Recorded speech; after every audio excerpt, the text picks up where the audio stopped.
All right, this will be Q&A video number 13. I got a bunch of questions I'm going to try to get to. The first series of them comes from Hesham. The first one being, what's the optimal way to do lat pull downs? Now, it's impossible to answer that because what's optimal for you might not be optimal for somebody else. The reason why you do what you do should be based on what you want to get from it and your capacity to recruit. That's going to differ from person to person, so it's impossible to answer that. The next comment in regards to lat pull downs is, when he does it with an overhand grip, wide to the front or behind the neck, the lats get pumped. When he does it with an underhand grip, the lats don't get pumped. So here's what's happening here. A, you're either not doing it right. B, your capacity to recruit the lat is not where it needs to be. Or C, your capacity to recruit other nearby muscles is too good. So in this case, maybe the biceps and the forearms. If you're recruiting those muscles too much, they might start to burn. You're not going to be able to ignore that. It's going to limit your ability to direct the stress onto the lat to keep it engaged to promote the pump response that you're looking for. Remember what the pump is. It's a physiological response. When the muscle's engaged, nothing gets in, nothing gets out. When the muscle disengages, blood rushes in, the muscle gets pumped. So you got to pick the right tool for the job based on your capacity to recruit it, to keep it engaged, to promote that response. If you're not promoting that response, those are the things that I would look at. The next question is, can you talk about the difference between adduction and shoulder extension? Now, these are two completely different directions of effort. When you change the direction of effort, you change the recruitment pattern. Different parts of the exact same muscle can be more or less responsible for producing force to perform various directions of effort. As it relates to the lat, lower lat for adduction, mid and upper lat for extension. So you can direct stress onto different parts of the same muscle by modifying the way you do what you do, as long as your capacity to recruit is where it needs to be. The next question has to do with the side delts. He said he heard it's bad to raise his arm to the direct side of his body. Now here's my take on an exercise being labeled bad. Exercises are neither good nor bad, they're neutral. It's the person doing them and the way they're being done that will determine if they're good or bad. With that being said, every exercise comes with a risk. Anytime you raise your arm to the side of your body or the front of your body, you decrease what's called the subacromial space, promoting a shoulder impingement. Anytime you internally rotate the arm, same thing. So you got to determine, is it worth the risk of promoting a shoulder impingement to load the side delt with a lateral raise with the arm going straight to the side of the body? The side delts, the direction of effort they're responsible for, is to produce force to raise the arm to the side of the body.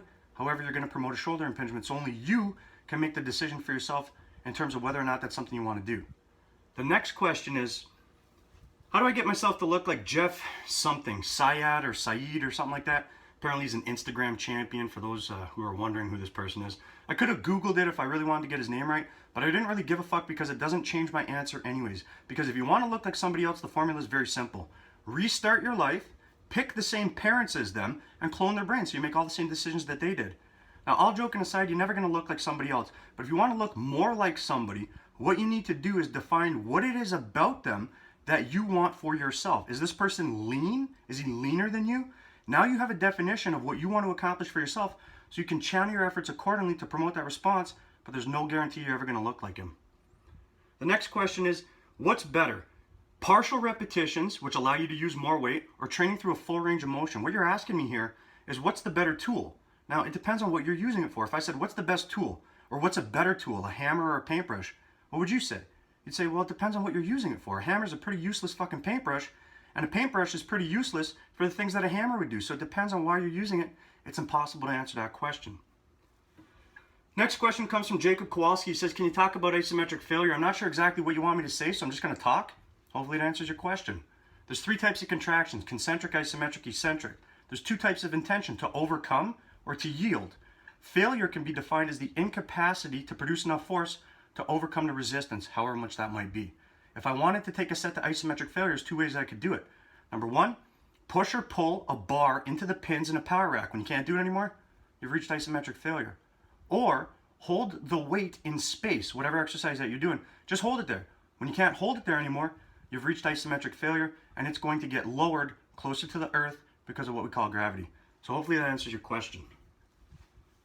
Next question comes from SpeedyMechnic. He said, I couldn't help but notice that the majority of your recommendations would have people training through both anaerobic energy systems. Can you talk about energy systems? Now, that is simply a consequence. I don't ever think about energy systems. What I think about is the response I want to promote. Is it neurological? Is it physiological? Is it metabolic? What is it? The energy system used to promote that response is simply a consequence. It's not something that influences anything that I do. So I'm sorry if that answer doesn't satisfy you. StephenRoss said, how many sets should I take to failure? He understands he doesn't want to overwork his capacity to recover. So he said, I know I don't want to take all my sets to failure, but how many should I take? Now, There's no magic number in terms of how many sets you need to take to failure. In fact, if we look at that question saying, I understand I shouldn't take all my sets to failure, well, wait, hold on a second.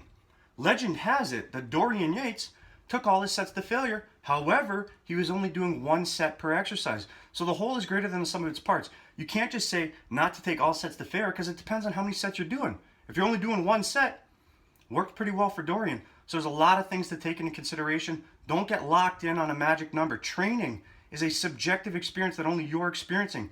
So you got to pay attention to the signs and the signals and the feedback your body is giving you so you can make the appropriate course correction as you go, because it's a subjective experience. It's not objective. There's no magic number.